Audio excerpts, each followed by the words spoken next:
Hello friends, welcome to our channel आइजर बार discussion में आपका बहुत बहुत स्वागत है। आज 31 अगस्त है और आज अच्छे अच्छे आर्टिकल हैं, साथ में इंपॉर्टेंट न्यूज़ भी हैं जो प्रीलिम्स में आपसे पूछे जा सकते हैं। मैपिंग के हिसाब से भी क्वेश्चन है, तो आप लोग प्लीज़ अंत तक बने रहेंगे। और ऑब्जेक्टिव क्वेश्चन जो पूछा जाता है करंट अफेयर्स का, उसका आंसर ज़रूर क्या कीजिए।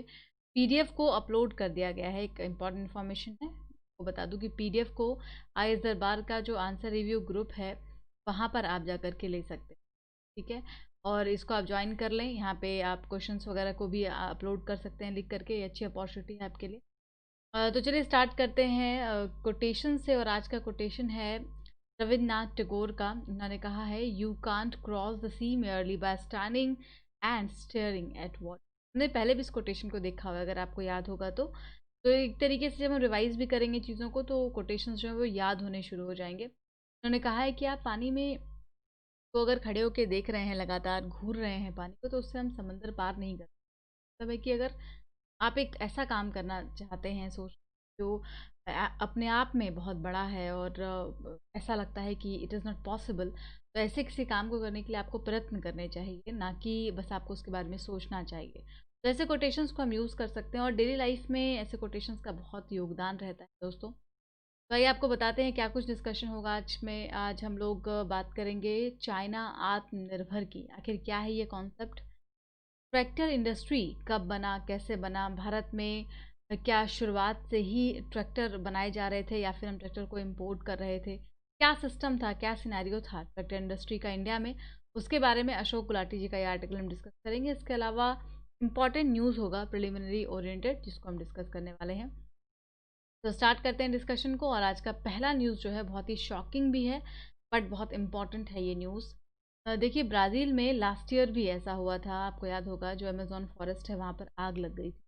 तो उसको लेकर के बहुत ज़्यादा चिंताएं आज भी जताई जा रही हैं कि इस तरीके से अगर बायोडाइवर्सिटी ख़त्म होती जाएगी तो फिर क्या होगा। एक तो आप अभी प्रेजेंट सिनेरियो देख रहे हैं कि एक एक वायरस को कैसे पूरा विश्व झेल नहीं पा रहा है और इसने तबाही मचा दी है पूरे विश्व में। और अगर हम इसी तरीके की अपनी एक्टिविटीज़ को कंटिन्यू रखेंगे और क्लाइमेट चेंज का प्रभाव पड़ता रहेगा, हम वेटलैंड्स को प्रभावित कर रहे हैं, हम लोग रेन फॉरेस्ट को ख़त्म कर रहे हैं, तो आखिर फिर इंसानों के रहने लायक भी कुछ चीज़ें बचेंगी नहीं।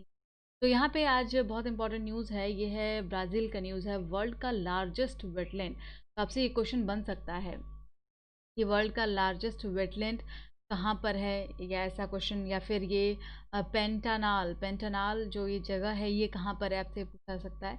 तो ब्राज़ील का जो पेंटानाल है ये वर्ल्ड का लार्जेस्ट वेटलैंड माना जाता है और यहाँ पर आग लग गई है। लेकिन ध्यान दीजिए इस पे, ये जो फायर है ये विजिबल नहीं है, ये दिखाई नहीं दे रहा, बस स्मोक दिखाई दे रहा है। इसका पता है इसका रीज़न क्या है? इसका रीज़न ये है कि जो फायर है ये ज़मीन के अंदर लगी हुई है आग, और वो सिर्फ धुआं लोगों को दिखाई दे रहा है, इस सैटेलाइट इमेज से हम देख पा रहे हैं। तो ये बहुत बहुत ही ज़्यादा बुरी खबर है और इसको कैसे कॉम्बैट करना है इसमें लोग लगे हुए हैं। अब अल्टीमेटली एक ही ऑप्शन है यहाँ पर कि जो इसको बड़े बड़े ट्रेंचेस खोदे जाएं और उसके बाद अंडरग्राउंड फायर को जा करके कंट्रोल किया जाए। ये एक मात्र रास्ता है जिसको वहाँ पर अपनाया जा रहा है। तो अभी ये जो फायर है बहुत ही वर्स्ट हो चुका है। The fire here are the worst in 15 years. और ये इसलिए बहुत ज़्यादा बुरी खबर है, इसमें लोग काम कर रहे हैं। तो याद रखिएगा जो बेसिक फैक्ट्स है, इससे क्वेश्चन बन सकता है। अगला इंपॉर्टेंट न्यूज़ है यहाँ पर पीएफआरडीए का। एक स्कीम है जिस पर पीएफआरडीए काम कर रही है। पीएफआरडीए का फुल फॉर्म तो मालूम है ना। जब भी आप कोई इंश्योरेंस स्कीम के बारे में पढ़ते हैं जो गवर्नमेंट के द्वारा निकाला गया होता है, इंश्योरेंस स्कीम, ध्यान दीजिएगा, तो उसमें पीएफआरडीए का जिक्र आता है या फिर किसी स्कीम में एलआईसी का जिक्र आता है। तो काफ़ी इंपॉर्टेंट ऑर्गेनाइजेशन है ये पीएफआरडीए। ये अभी एक काम कर रही है किस चीज़ पर? That working on a minimum assured return based pension scheme. तो एक ऐसा पेंशन स्कीम लॉन्च किया जा रहा है जहां पर मिनिमम अश्योर्ड रिटर्न होगा, ठीक है, कि आपको मिनिमम इतने पैसे वापस मिलेंगे। तो इस तरीके का एक प्रोग्राम बनाया जा रहा है। तो इसके नाम से क्लियर है कि पेंशन देना, लोगों की सोशल सिक्योरिटी का ख्याल रखना, ये सब इसका काम है पीएफआरडीए का। तो चूंकि न्यूज़ में है और ये स्कीम भी ध्यान दीजिएगा, मिनिमम अश्योर्ड रिटर्न स्कीम, से भी क्वेश्चन बन सकता है। और एक बहुत इंपॉर्टेंट न्यूज़ है, फिजिकल डेफिसिट देखिए कितना बढ़ चुका है, 7%। आपको याद है कि जो रिपोर्ट है, एफआरबीएम की रिपोर्ट है, उसमें क्या कहा गया है, फिस्कल डेफिसिट कितना होना चाहिए।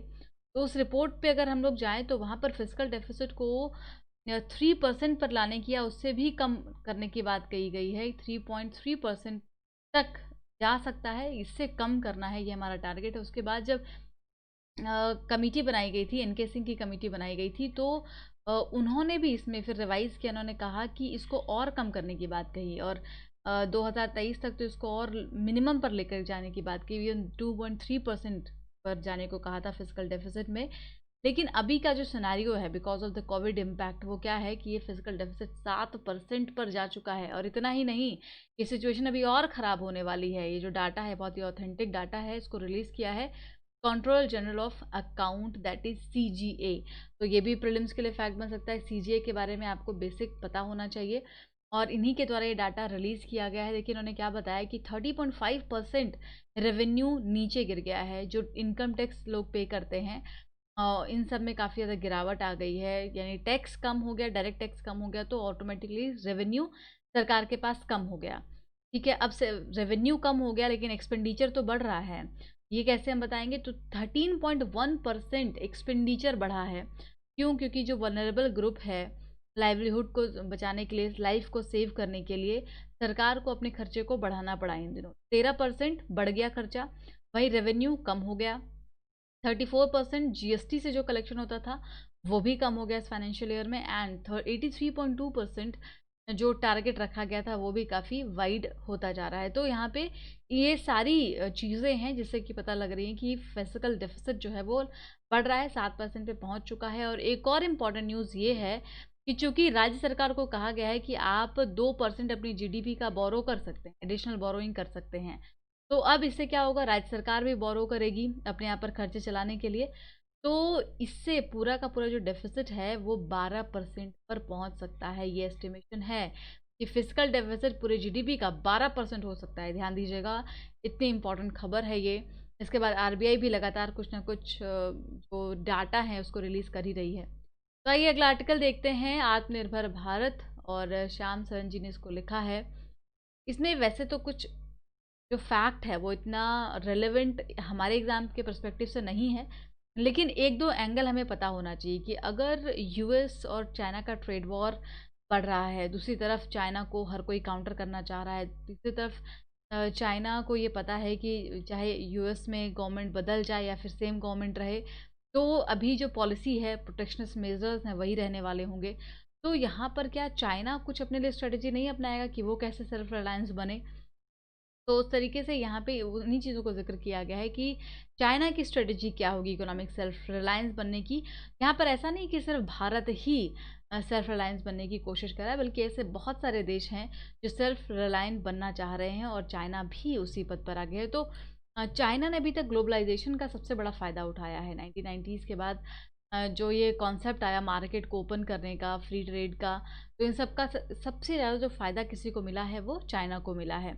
अब इसमें free movement of capital and technology, goods and services, ये सारी चीज़ें कंटिन्यू हुई और इससे चाइना धीरे धीरे क्या हो गया, एक लो कॉस्ट मैन्युफैक्चरिंग हब में तब्दील हो गया। ठीक है, लो कॉस्ट मैन्युफैक्चरिंग हब की तरह बन करके सामने आया और आज चाइना पूरे वर्ल्ड में एक सप्लाई चेन में लीडिंग रोल को प्ले कर रहा है, राइट।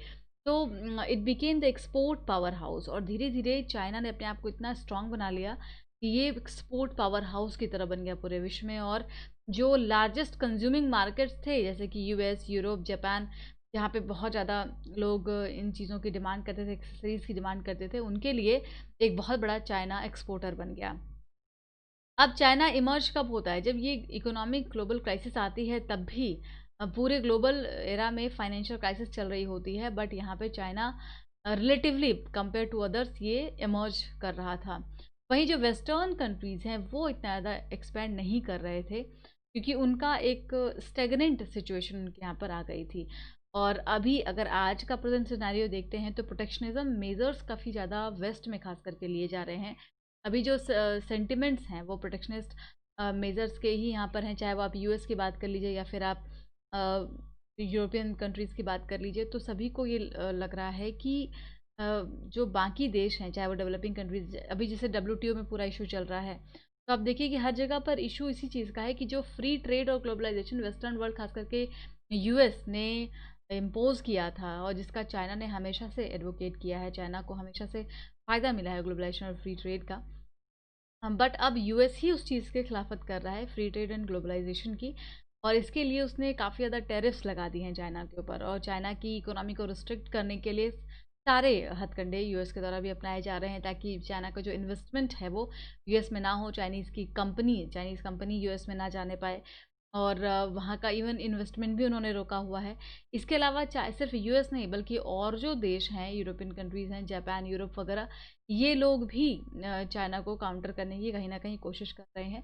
और इंडिया का तो हमें बिल्कुल मालूम है कि हमने अभी एक तो जो टेरिटोरियल डिस्प्यूट है भारत चाइना का, इसके अलावा कई सारे चाइना की पॉलिसीज़ हैं, बीआरआई है, सीपीसी कॉरिडोर है, तो ये सब ऐसे एक्शंस है चाइना के जो भारत को भी मजबूर कर रहा है कि वो अपने यहाँ पर चाइना के द्वारा आने वाले सामान को अगर वो डंपिंग करता है तो उस चीज़ को रोके।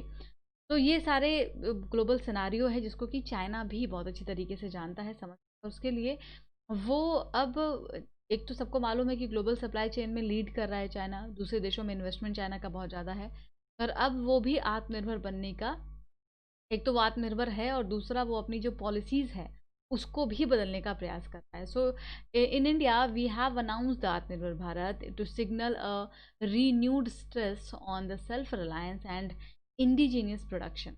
तो हमारे यहाँ पर हमने कई बार डेफिनेशन में क्लियर किया कि आत्मनिर्भर भारत का क्या मतलब है। यहाँ पर भारत में जब हम बात कर रहे हैं तो यहाँ पे सेल्फ रिलायंस पर स्ट्रेस डालना, इंडिजिनियस प्रोडक्शन को बढ़ाना, ये हमारा मेन उद्देश्य है। And India like China also benefited from the globalised economy. China की तरह भारत को भी फ़ायदा मिला है ग्लोबलाइजेशन का, ऐसी बात नहीं है, लेकिन उतना फ़ायदा नहीं उठा पाया भारत जितना कि चाइना और बाकी देशों ने उठाया। It adopted economic reform and liberalisation a decade later. अब भारत के साथ क्या दिक्कत है कि भारत ने इसको एक दशक के बाद अपनाया। चाइना ने अपने यहाँ पर पहले ही मार्केट को ओपन कर दिया था, लेकिन इंडिया को इस चीज़ को अपनाने में थोड़ा सा समय लगा, और इस वजह से चाइना के साथ बहुत सारी फेवरेबल कंडीशन साथ आ गई, और इंटरनेशनल एनवायरनमेंट में अपने आप को ग्लोबली कॉम्पिटिटिव इकोनॉमी बनाने में चाइना ज़्यादा सफल हो पाया as compare to India. Right, so यहाँ पे इंडिया के ग्रोथ में डिक्सलरेशन का अभी फ़िलहाल तो पेंडेमिक एक बहुत बड़ा रीज़न है कि पेंडेमिक की वजह से भी काफ़ी ज़्यादा स्लो डाउन आ गया है, और उसके पहले भी जो हमारी स्ट्रक्चरल और साइक्लिकल पॉलिसीज़ हैं उनकी वजह से स्लो डाउन चल रहा था ऑलरेडी भारत। क्योंकि अगर आपको मालूम हो तो कई सारे इकोनॉमिक रिफॉर्म हुए हैं इन दिनों 2016 के बाद से। जीएसटी हो गया, डिमोनेटाइजेशन हो गया, और कई सारे जो एक्ट वगैरह होते हैं उसमें बदलाव लाए गए हैं। तो उन सभी चीज़ों को लेकर के पेंडेमिक के पहले भी एक स्लो डाउन का माहौल था, और अब फिर से जो अभी कोरोना वायरस का लॉकडाउन है उसने काफ़ी ज़्यादा इकोनॉमी को यहाँ पे अभी प्रभावित किया है। नाउ अगर हम चाइना की बात करते हैं, what is of interest is that China too appears to have adopted its own brand of आत्मनिर्भर। तो क्या है ये चाइना का जो अपना ब्रांड है आत्मनिर्भरता का, that is around the dual circulation. China ने कॉन्सेप्ट अभी रेज किया है, और लगातार उनके ऑफिशियल्स के द्वारा ये कॉन्सेप्ट कहा जा रहा है, that is dual circulation. Dual circulation का मतलब होता है कि आप अपनी डोमेस्टिक मार्केट को भी एक स्टेबल कंडीशन में रखें, while letting domestic and foreign market boost each other. तो आपका जो डोमेस्टिक मार्केट है और फॉरेन मार्केट, वो दोनों एक दूसरे को कॉम्प्लीमेंट करे। कुछ इस तरीके का आपको सर्कुलेशन मेंटेन करना है कि डोमेस्टिक से इंटरनेशनल में जाए आपका सामान, और इंटरनेशनल से डोमेस्टिक में चलाए। तो ऐसा तो है नहीं कि चाइना के पास अपना मार्केट नहीं है, चाइना के पास भी बहुत बड़ा मार्केट है, और उसको लेकर के चाइना एक अलग कॉन्सेप्ट को लेकर के आ रहा है कि उनका डुअल सर्कुलेशन का ये तरीका है जो वो अपना रहे हैं। And new development pattern featuring the domestic international dual circulation that complement each other. ये एक दूसरे को कॉम्प्लीमेंट करेंगे, ऐसा इनके कई सारे ऑफिशियल्स भी कहा है। तो the policy is not different from the economic rebalancing. ये कुछ अलग नहीं है, ये बिल्कुल सेम पैटर्न है कि आप कैसे, जिस तरीके से पहले चाइना ने अपने यहाँ पे पॉलिसीज़ को यूज़ किया है, उसी तरीके की ये पॉलिसी है कि वो अपनी इकोनॉमी को कैसे रीबैलेंस करें, इसके लिए काम कर रहे हैं। And export led growth strategy to one based on domestic consumption and services। तो एक्सपोर्ट लेड स्ट्रेटजीज भी होगी, और साथ में जो डोमेस्टिक कंजम्पशन सर्विसेज है उसको भी बढ़ाया जाएगा। और यहाँ पे कुछ डाटा फैक्ट्स को आप देख सकते हैं कि कितना कंजम्पशन है चाइना का, फिर कितना बढ़ा है वो। ये पिछले जो दशकों का यहाँ पे डाटा है उसको हम देख सकते हैं। तो ये इम्पोर्टेंट बातें इन्होंने कही हैं कि चाइना का क्या अपना स्ट्रेटजी है आत्मनिर्भरता को लेकर के, भारत का क्या है, चाइना क्यों आगे है, यूएस के साथ कन्फ्रंटेशन बढ़ सकता है, ये चाइना को भी मालूम है और उसके लिए ये पूरी तरीके से अपने आप को इकोनॉमिक एनवायरनमेंट लेवल में सस्टेन करने के लिए तैयार कर रहा है। अगला आर्टिकल देखते हैं, tractor industry should be facilitated to use digital tools to benefit small farmer. Ashok Gulati ji का ये आर्टिकल है, ये एग्रीकल्चर पर लिखते हैं एज यू नो, और यहाँ पे भी इन्होंने बहुत बैकग्राउंड से लेकर के अभी तक का पूरा सिनेरियो डिस्कस किया है।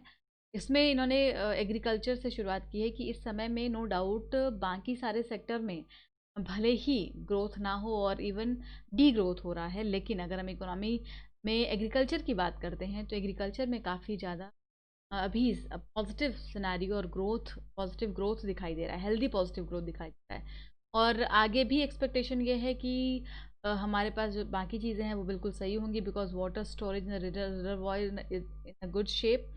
Not only the kharif harvest likely to be good, there is also hope to be the robust rabi crop. तो एक जो हमारा रबी हार्वेस्ट हो चुका, फिर अभी खरीफ का सीजन चल रहा है, फिर रबी का आ जाएगा, तो ये जो पूरा साइकिल है, ये सब माना जा रहा है कि ये पूरा ही साइकिल बहुत ही अच्छा होने वाला है भारत में एग्रीकल्चर के पॉइंट ऑफ व्यू से। अब ये बताते हैं कि अब जब हम एग्रीकल्चर की बात कर रहे हैं तो उसमें बहुत बड़ा रोल प्ले करने वाला सेक्टर है इंडस्ट्री का, इंफ्रा का, और इंफ्रा में ट्रैक्टर की बात ज़रूर होती है। तो ट्रैक्टर ने किस तरीके से भारत के एग्रीकल्चर को बढ़ाया है और इसका इंट्रोडक्शन कब हुआ भारत में, इसका भी ये जिक्र करते हैं। सो अभी इन दिनों लॉकडाउन होने के बावजूद भी ट्रैक्टर का सेल हुआ है, राइट, और जो टू व्हीलर्स होते हैं उनका भी सेल हुआ है। And for the quarter April to June tractor sales drop by almost 14% over the same quarter last year. हालांकि अगर हम लास्ट ईयर से कंपेयर करेंगे तो वो 14% तक ड्रॉप हुआ है, बट सब कुछ बंद होने के बावजूद भी जहाँ पर कुछ भी खरीदारी नहीं हो रही थी वहाँ पर ट्रैक्टर की खरीदारी हो रही थी, ठीक है। तो now the investor community therefore it is important the long term vision and not get swayed in the monthly sales numbers. तो अब हमें कैसे इस फील्ड में इन्वेस्टमेंट पर काम किया जाए, कैसे भारत में ट्रैक्टर की इंडस्ट्री को आगे बढ़ाया जाए, इसके लिए काम हो रहा है। So the introduction of stream tractor is 1914। दो 1914 में इंट्रोडक्शन हुआ था ट्रैक्टर का एग्रीकल्चर सेक्टर में, वेस्टलैंड इन पंजाब, पंजाब के उस एरिया को ठीक करने के लिए। उसके बाद एक ऑर्गेनाइजेशन बनाया गया after independence, central tractor organisation. देखिए सब ना ध्यान में रखना है, बिकॉज जो भी चीज़ें न्यूज़ में रहती है उससे क्वेश्चन बन जाता है, और अगर मेंस में क्वेश्चन आ गया तो हम इन फैक्ट्स को लिख सकते हैं कि इंडिपेंडेंस के बाद सेंट्रल ट्रैक्टर ऑर्गेनाइजेशन बनाया गया था ताकि जो यूज़ ऑफ ट्रैक्टर है एग्रीकल्चर में उसको बूस्ट किया जा सके। फिर 1951 में जाकर के ट्रैक्टर इंडस्ट्री को कोर सेक्टर में इंक्लूड कर लिया गया ताकि जो इकोनॉमिक डेवलपमेंट का एजेंडा बनता है उसमें कोर सेक्टर पर ध्यान दिया जाए और उसमें ट्रैक्टर पर भी फोकस किया जाए। नाउ उसके बाद 1960s में जब हम जाते हैं तो it was only two company. 1961 में सिर्फ दो कंपनी थी जो ट्रैक्टर वगैरह के लिए काम करती थी और इसको बनाने का काम था, इन यूनिट काम था, लेकिन वो सारे ही जो कंपनी थी वो कोई जर्मनी एसोसिएटेड था तो कोई यूके एसोसिएटेड था। 1965 में जाकर के महिंद्रा एंड महिंद्रा इस पूरे सेक्टर में आता है, और आज आप जानते होंगे महिंद्रा एंड महिंद्रा का नाम हर कोई जानता है, क्योंकि अगर कोई एक नाम है फेमस ट्रैक्टर बनाने के मामले में तो वो महिंद्रा एंड महिंद्रा है। तो इसने कोलैबोरेशन किया international tractor company of India के साथ और इन्होंने मिल करके इंडिजिनस कंपनी को इस्टेब्लिश किया, और फिर यहाँ से जो डोमेस्टिक प्रोडक्शन है वो शुरू हो गया। तो 880 यूनिट से लेकर के 5000 यूनिट तक में पहुंच गए 65-66 में। उसके बाद 67 में जाकर के गवर्नमेंट इम्पोज स्टेटरी प्राइस कंट्रोल। अब धीरे धीरे गवर्नमेंट ने यहाँ पर प्राइस कंट्रोल करना शुरू किया, क्योंकि जो फार्मर है उनके लिए काफ़ी महंगा हो रहा था, तो उस महंगाई को कम करने के लिए यहाँ पर गवर्नमेंट ने इंटरवेंशन किया। फिर ग्रीन रिवोल्यूशन जब आता है तो ट्रैक्टर की डिमांड एकदम से बढ़ जाती है, क्योंकि रियल टाइम में इसका पूरा अप्रोच लगाना, फिर सही समय पे मैन्युफैक्चरिंग होना, सही समय पे सारी चीज़ें होना, और इसने फिर ग्रीन रिवॉल्यूशन ने फिर भारत में जो ट्रैक्टर की डिमांड थी उसको काफ़ी ज़्यादा बढ़ा दिया। And it produce the first agriculture tractor Swaraj. और फर्स्ट जो एग्रीकल्चर ट्रैक्टर बनाया गया, यहाँ पे किसने बनाया है ये लिखा हुआ है, इसको देख। तो इसने फिर किस क्या नाम से बनाया, स्वराज नाम से पहला एग्रीकल्चर ट्रैक्टर प्रोड्यूस किया। And however, it was only 1991 that tractor manufacturing was completely de-licensed in India. तो इसमें कई सारे बदलाव इस सेक्टर में आते चले गए। फिर इट इंक्रीज द कंपटीशन। अब जब यहाँ पे बाकी लोगों को भी एंट्री दी जाएगी तो उससे कंपटीशन बढ़ेगा। कंपटीशन बढ़ेगा तो क्वालिटी बढ़ेगी, और क्वालिटी बढ़ेगा तो ये फार्मर के पास चॉइसेस ज़्यादा होंगे। आज के सेक्टर में बात करें तो इंडिया लार्जेस्ट मैन्युफैक्चरर है ट्रैक्टर के टर्म्स में, followed by US and China. ध्यान दीजिएगा, भारत लार्जेस्ट मैन्युफैक्चरर है ट्रैक्टर का। प्रीलिम्स में एक स्टेटमेंट बन सकता है, ओके। तो और उसके बाद US and then China. And tractor production in India shot up from 139,000 in 1991 to almost 900,000 in 18 to 19। तो काफ़ी ज़्यादा यहाँ पर जो अमाउंट है प्रोडक्शन है वो सब चीज़ बढ़ी हैं। और इसके अलावा इनका कहना है कि इसमें और ज़्यादा इन्वेस्टमेंट की ज़रूरत है। अगर हम आत्मनिर्भर बनने का सपना देख रहे हैं हर एक सेक्टर में, तो ये एग्रीकल्चर सेक्टर में जो ट्रैक्टर मैन्युफैक्चरिंग का सेक्टर है उसमें भी फोकस करना चाहिए। What contributed to this success of tractor industry, आखिर किस चीज़ ने इसको कंट्रीब्यूट किया, कैसे सक्सेस हासिल हुई। तो पहला तो 1991 में जब डी लाइसेंसिंग हुई तो उससे काफ़ी मेजर बूस्ट मिला, बहुत चेंज आया इंडस्ट्री में। दूसरा, यहाँ पे अब बैंक लोन देने लग गई, availability of the bank credit. तो अब जो बायर थे ट्रैक्टर के उनको क्रेडिट मिल रहा है, किसानों को सरकार लोन आज भी देती है, तो लोन देने लग गई। अब उनके द्वारा जब लोन मिलने लगा तो लोन लेकर के लोग ट्रैक्टर खरीदने लग गए, तो उससे डिमांड बढ़ गई, डिमांड बढ़ गई तो प्रोडक्शन ऑब्वियसली बढ़ेगा। And the success is also bring the problem, लेकिन हाँ इसके साथ कुछ प्रॉब्लम्स भी हैं। अभी सर्वे में बताया गया कि ट्रैक्टर का इस्तेमाल एफिशिएंटली भारत में नहीं किया जा पा रहा है। जैसे ट्रैक्टर का यूज़ एटलीस्ट 800 से 1000 घंटे तक होना चाहिए, जो एफिशिएंट यूटिलाइजेशन है, लेकिन भारत में सिर्फ 500 से 600 घंटे ही इसको यूटिलाइज किया जा पा रहा है। तो इसके बाद ये कॉन्सेप्ट देते हैं अर्बनाइजेशन ऑफ ट्रैक्टर सर्विसेज का, कि अभी एग्रीकल्चर सेक्टर में रूरल एरिया में तो काफ़ी ज़्यादा इसका यूज़ हो रहा है, खास करके पंजाब हरियाणा बेल्ट में। अब कैसे हम इसका यूज़ अर्बनाइजेशन सेक्टर में करते हैं, सर्विसेज को प्रोवाइड करने में करते हैं। तो मतलब ट्रैक्टर का मतलब सिर्फ एग्रीकल्चर से नहीं बल्कि इसको हम बाकी सर्विसेज में भी यूज़ कर सकते हैं, ऐसा कुछ सोचना होगा। Digital economy offers the opportunity to cut cost, increase profitability of the cultivation, and thus not only the expand the tractor market but also the reduce uh, in the farm work। तो यहाँ पे जो digital economy है, यहाँ भी काफ़ी सारे intelligence का यूज़ होने वाला है, आर्टिफिशियल इस्तेमाल होने वाला है, चीज़ें एडवांस होने वाली हैं। तो इसमें जो अर्बनाइजेशन मॉडल है वो ट्रैक्टर सर्विसेज को और परफेक्ट बना सकता है, and that make it divisible, accessible and affordable even the small holders without owning a machine।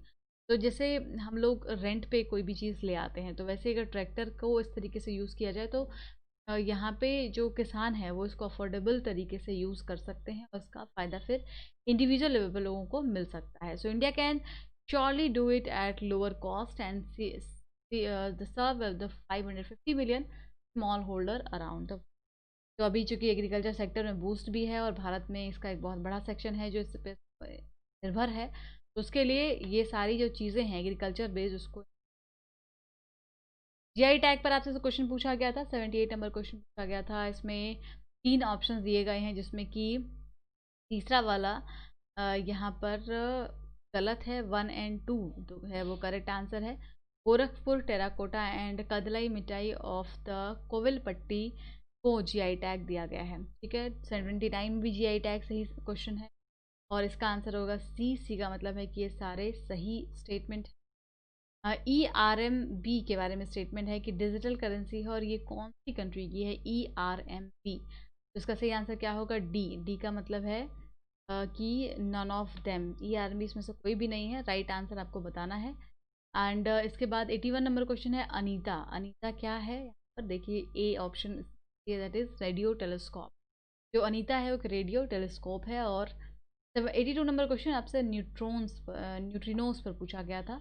इसका आंसर है 82 का ए, दैट मीन्स पहला वाला सही, दूसरा गलत है। When they can pass through body they can be detrimental, ऐसा कुछ नहीं होता है, इस पर कोई पड़ता है। तो ये काफ़ी इंपॉर्टेंट। इसके बाद 83 नंबर से आपको पूछा गया, इसका सही आंसर आप बताएंगे कमेंट में। और आज पीडीएफ दे दिया गया है, तो जिनको भी इसकी आवश्यकता थी पीडीएफ को अपलोड कर सकते हैं। आज के लिए इतना ही। Thank you so much, keep study.